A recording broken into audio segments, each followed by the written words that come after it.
Hi everyone, welcome to the Art of DJing vlog. My name is DJ Liquid. I've been running this series of group discussions and interviews in the attempt to expose more people to the art form of DJing and different aspects of the art form, and also to some of the people pushing the art form forward. So thank you for joining me, and I hope you enjoy what you see. Cheers.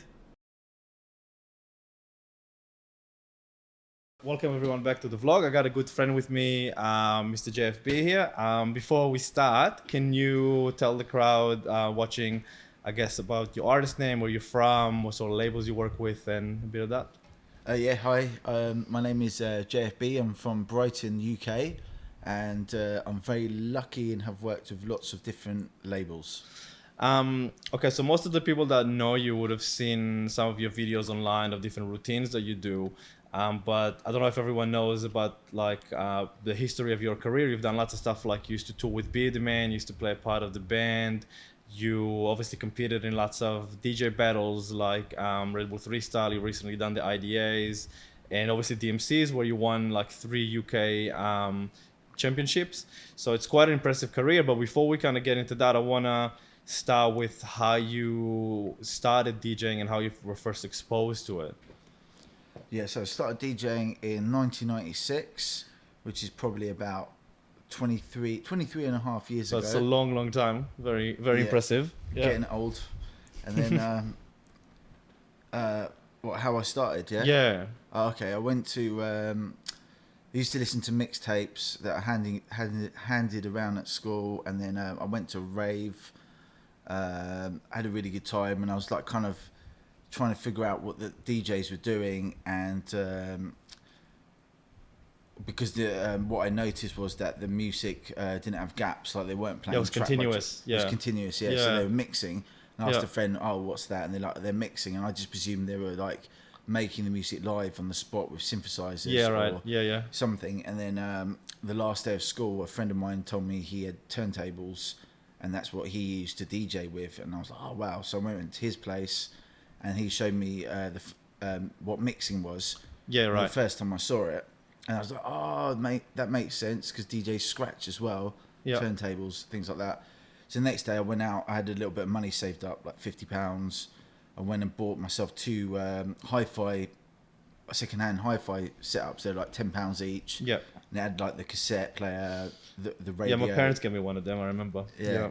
Cassette player, radio, turntable on top, no pitch control or anything. But of course, yeah. It had volume sliders, and I was trying to mix between tape and vinyl and stuff like that.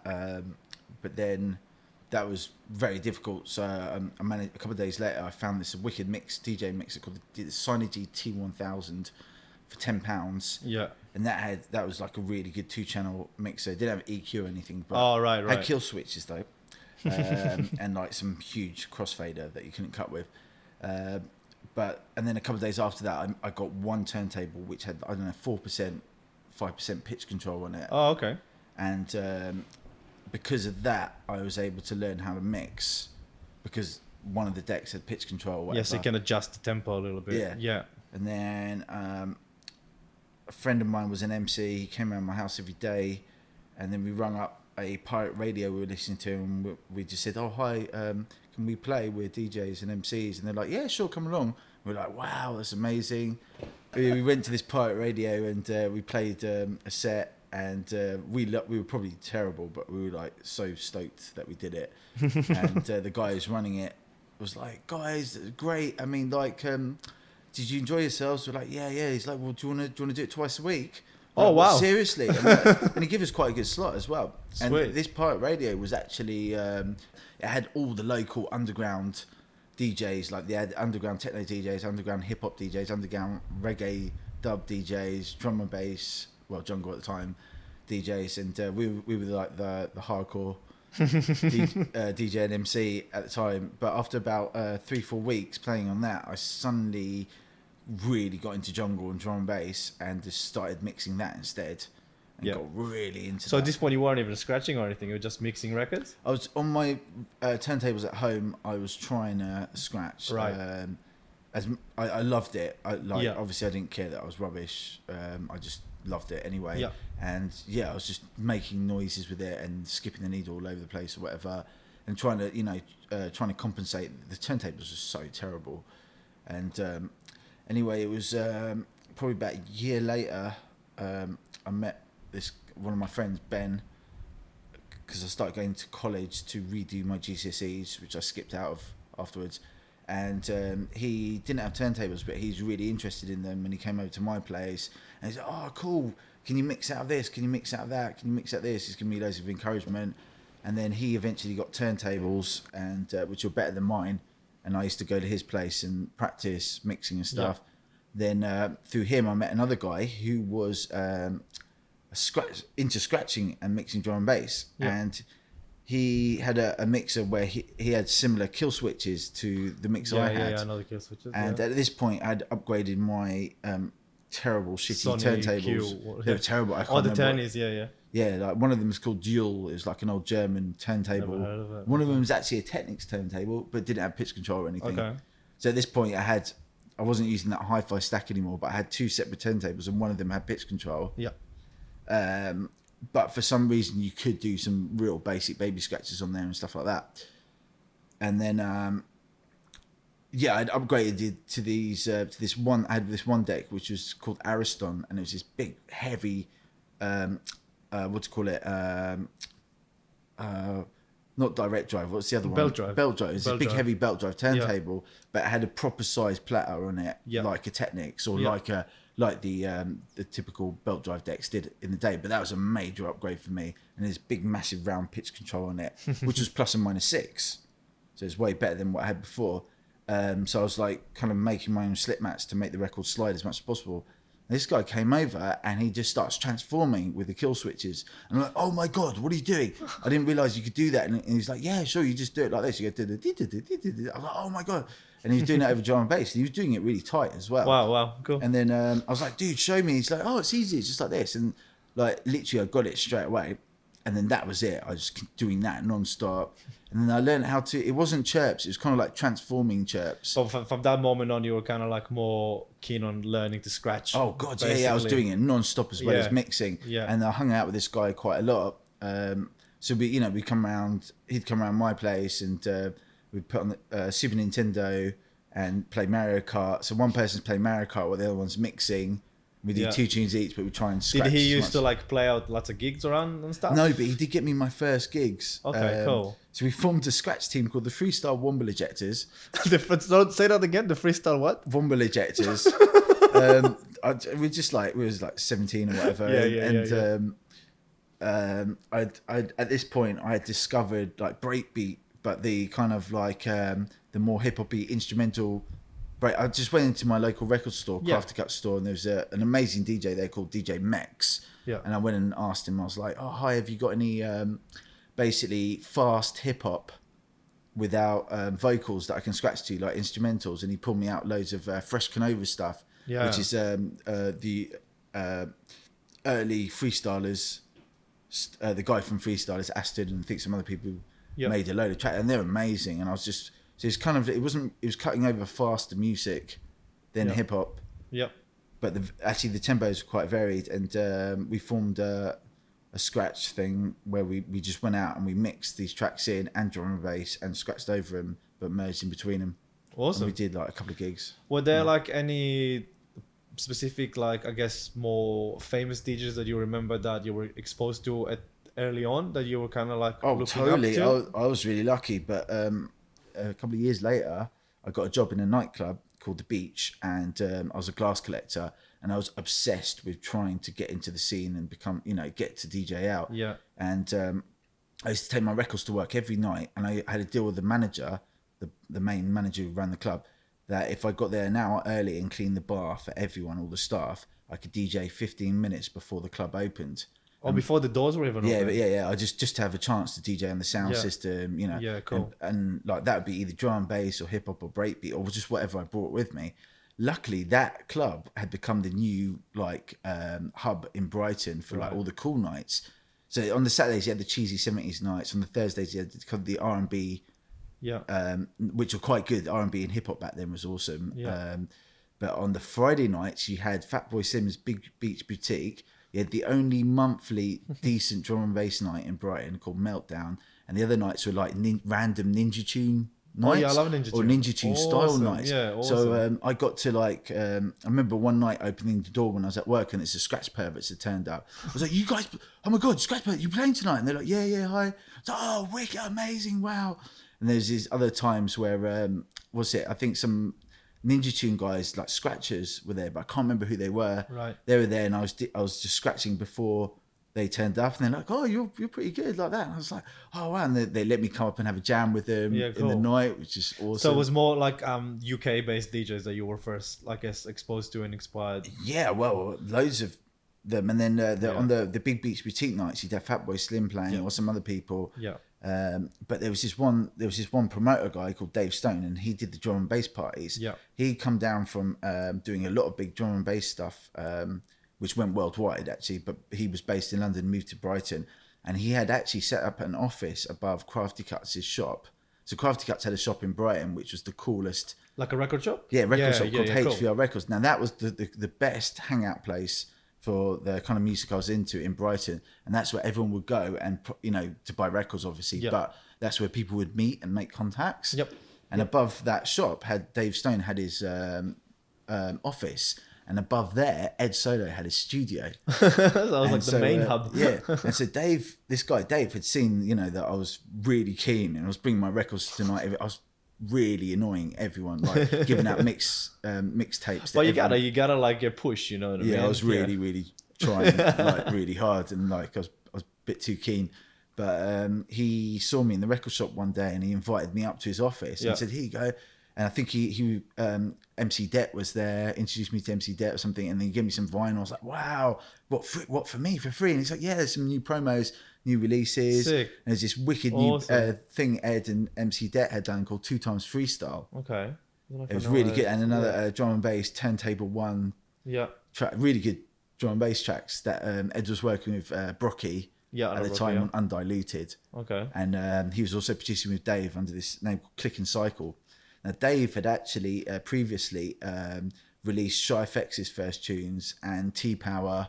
Yeah. And that they had loads of massive compilation success and even chart success, things like that. Yeah. And they had moved it in, but I had no idea who he was or what they were doing. I was just like amazed that some really nice people were like, being nice to me and let me get involved. Yeah. And then, so anyway, Dave, I used to started going to this office to see Dave or whatever, and Crafty Cuts and everyone.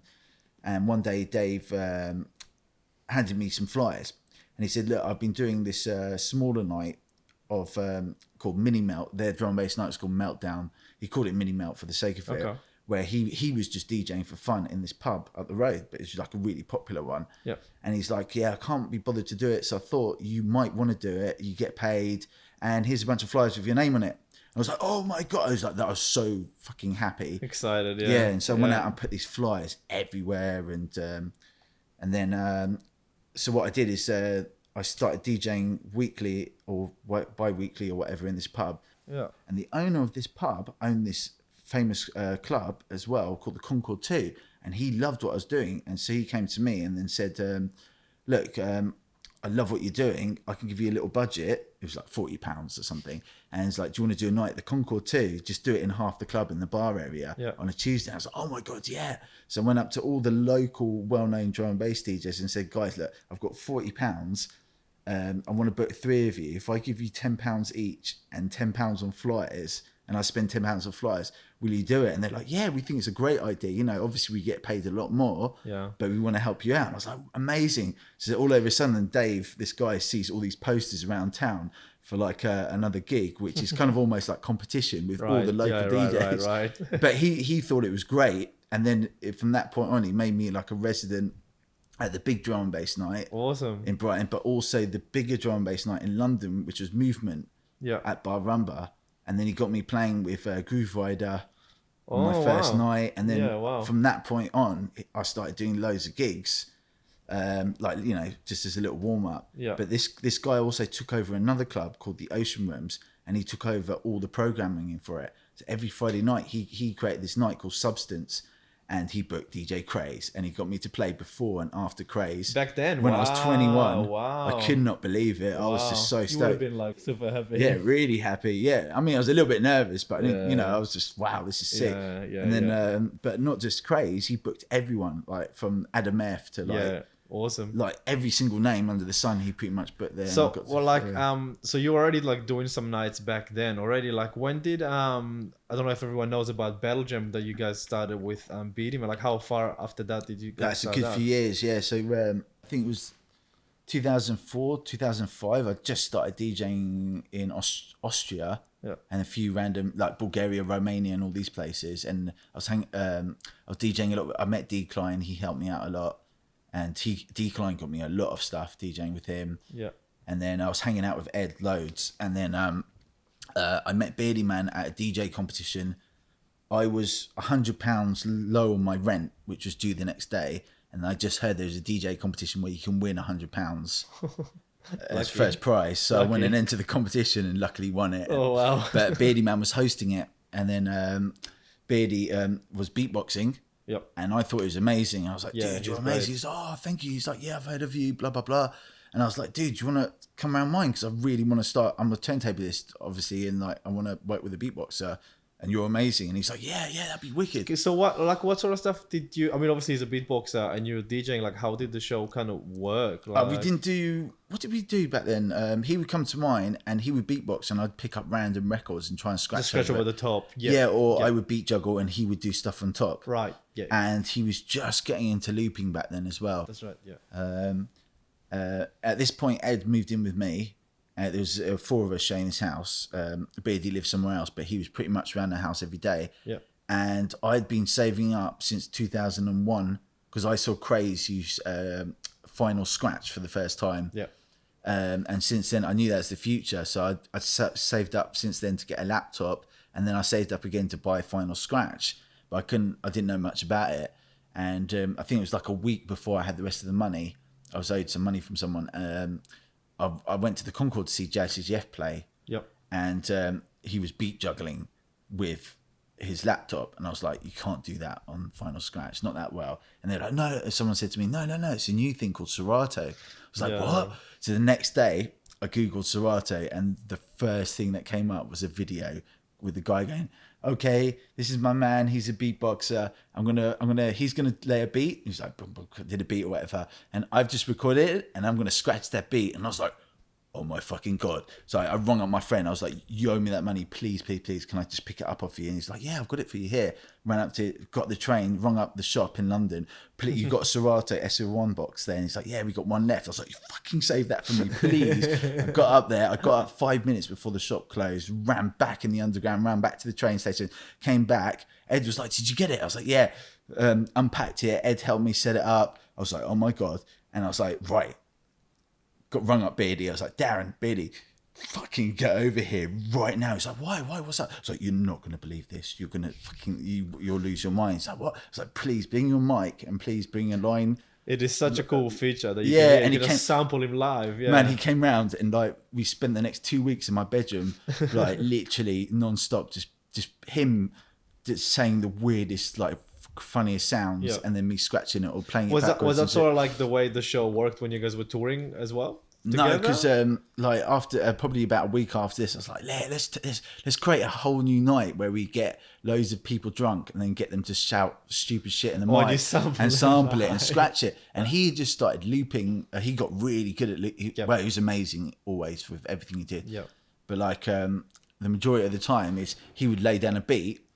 We would get like stupidly drunk, and also he was gaining quite a good rep. So we like started a night we called it Battle Jam, and we charged £1 to get in. We had fucking queues around the corner because he was getting famous. So everyone in Brighton wanted to see him, and everyone would come in, and like people would come in and come close, and Beardy would like say something, and they'd be like, what? And I'd be like, what? And then when people saw that, they went crazy, and they were like, like saying stupid shit, like.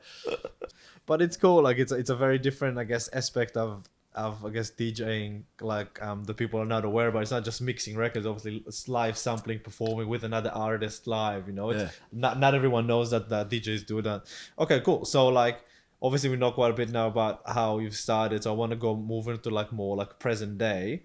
Um, so now when you perform, there's obviously lots of routines that you practice, before the show, and and kind of you're famous for, and you do them. But I want to know, like, what's your thought process when you trying to prepare a set when you get like a gig coming up? Like, do you do much preparations at all, or do you just kind of, is it all like on the spot, or does it change? Like, You mean apart from the routines I've already apart got? from the routines, because I know you do the routines a lot, obviously. Yeah, like I've got like basically I made a lot of routines, Yep. but I've got like a bunch that I use for gigs, Yep.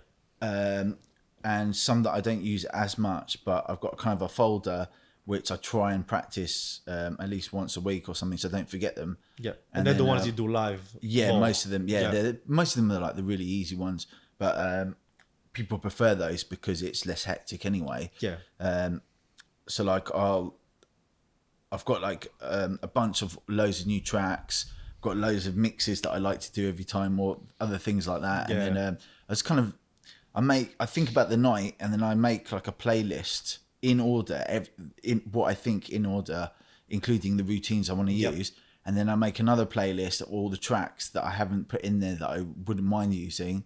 Then I make a backup playlist. Wow, okay. If there's if it's say a crowd that might not like any of the tracks or might be into, just maybe the older funk and hip hop party music that I like as well. Yeah. That they will more likely to like. And then I've got all the if I've read the whole thing wrong, I've got another backup crate, and then I've got normally another crate, and then I've got another crate with loads of stuff in there as well. Yep. And then normally when I do the gig, I start off what I'm doing, and then I start going into other crates and stuff. Yep. And then I go back into the original one, then out again. And so you have lots of options basically, which is good. That's like I don't have as many crates as like I do have like little playlists. Yeah. So I have like a group of like 5 or 6 or something of songs that go together, and you can see if the crowd's not digging it, you jump to a different one. I guess the way you do with crates. But if I've been really lucky and read the gig right, and I'm really enjoying it, and everyone out there, if I think everyone's enjoying it, I normally just stick to the one thing, and then go out of it and then back in or whatever. Obviously, preparing for stuff like battles is much different. Like, is there any, like, what's your thought process, I guess, when you're preparing a routine for a battle? Like, what do you want to showcase kind of more? Is it like only technical, basically? I would say my thought process is completely fucked up for battles, because I always make the mistake of completely trying to change what I do every time I enter a battle. First of all, your style, you mean? Yeah, well, because I always look at other DJs that I aspire to. Yep. And then for some reason I do something else, but I try and do something overly technical compared to what I can do. Like more than just like push yourself. But I don't think about the music enough in it. Okay. I don't think about all. And also I make the mistake of always entering these battles too late, or when I have no time to work on it, and I've got loads of other. So basically, it's always rushed. Right. Even if I had enough time, it's always rushed because I'm always doing too many other things. And then how long would you how long would you rather, like, I guess, spend preparing for a battle? Like, how long would you need, ideally, in an ideal world? Ideally, if I had nothing else to do, 2 weeks, and then leave it for 3 months, and then come back, tweak it, and then leave it, and then come back with different perspectives. Right, so you need 2 weeks to prepare it, leave it, come back, practice it again. I'm only saying those 2 weeks as like a guess of if I did non-stop work. Yeah. And I was, happy with how that was going in that particular way. It's a bit of a weird one. But let's just say like 6 months. Yep. With not too many other things going on at the same time. Yeah. That way you can relax, go back to it. And because the whole point of it is like, okay, it's, like there's a pressure of winning, but the whole point is to enjoy it and then do better yourself. Yep. And this is the mistake I've made countless times, or again and again. Like, from what I've heard for a lot of people, it's about 6 months as well. Like, it's quite a long time for to do something that's like usually 5 or 6 minutes. That's a long time. All right, cool. So next question is it's very much down to personal taste, but there's no wrong or right, obviously. What do you think makes a good DJ, and why? Like, to you? okay, there's a lot of different DJs. Yeah. So obviously someone who can make people happy performing, you know, DJing their music. Yeah, like read the crowd. Yeah. Or just make, it depends. Like sometimes the DJs don't need to read the crowd because everyone's there for them. Yeah. And the reason everyone's there for them is because they've released tracks or they're known for a specific thing. Yeah. And so as long as they play what those people want, which they're going to because it's obvious, Yeah. then it's going to be good. So I guess anyone who rocks a party is a good DJ. Definitely. That's important. Is there any other things that you would say you watch DJs and go, this DJ, like, I'm inspired by what he's doing, and like, why? You know what I mean? Oh yeah, I get inspired mostly on obviously turntablists. Yeah. Turntablists. Technical aspect. Yeah, for me the technical aspect as well, but also when I see DJs doing something different, or utilizing something in a different way, like they've really got a different way of doing things, and it's, even if no one else notices and I notice it, I'm just like, that's amazing. Yeah. Okay, so basically like being a bit innovative and like doing things differently. I like that as well. Okay. Do you think DJs should have I guess their touch on the music rather than just playing one track after another as much? What do you mean? Sorry. So instead of basically like playing, I don't know, like a song and fading out, playing another song, do you think DJs should have more of a touch on the music when they're playing it live in front of the crowd? Totally. I mean, like, if a DJ can mix and do stuff, I think they should utilize that as much as possible.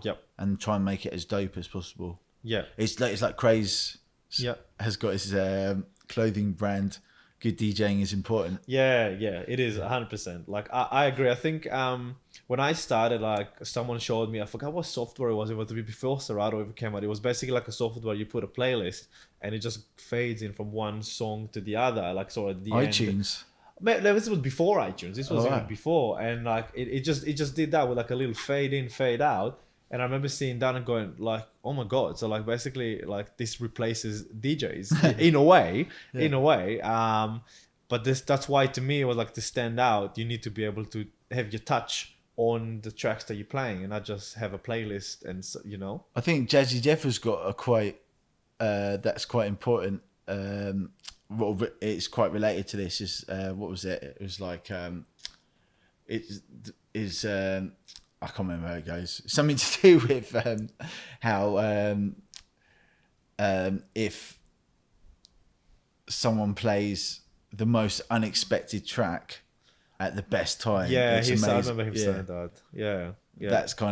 That's something the computer couldn't do. Well, it could do by accident, but by accident, yeah. But and also it's the kind of like it's the vibe the crowd would get from that choice that the DJ made, whereas if the computer did it, it might be funny, or cool, but it's not. I think like doing stuff like that rather than, I guess, necessarily playing the tunes that you were kind of expected to play, the more famous ones, and I guess mixing them in a different way or using different tools to mix them in a different way is gives the crowd a bit more of a show. You know what I mean? Totally, a bit something more to expect, you know? Yeah, well, you take drum and bass mixing, you know, when they're doing quadruple drops or whatever, or you got some DJs who just mix, but the way they do it is insane. It's just... There's loads, and they do it super fast, especially in drum and bass. Okay, cool. So now, before we finish, can you maybe, you mentioned a few names already, but if you want to give some examples of other DJs that you look up to and inspire these days? All of them. All of them? Yeah, including you. Including me, thank you. Awesome. But mostly Craze and QWAP and Mixmaster Mike. Yeah, and I love A-Track Mike. And Beat Junkies and that's some good examples there, right there. Awesome, man. Thanks. That's been really interesting. Like I learned a lot. So thanks for that. Thanks for people for watching, and see you next time. Cheers.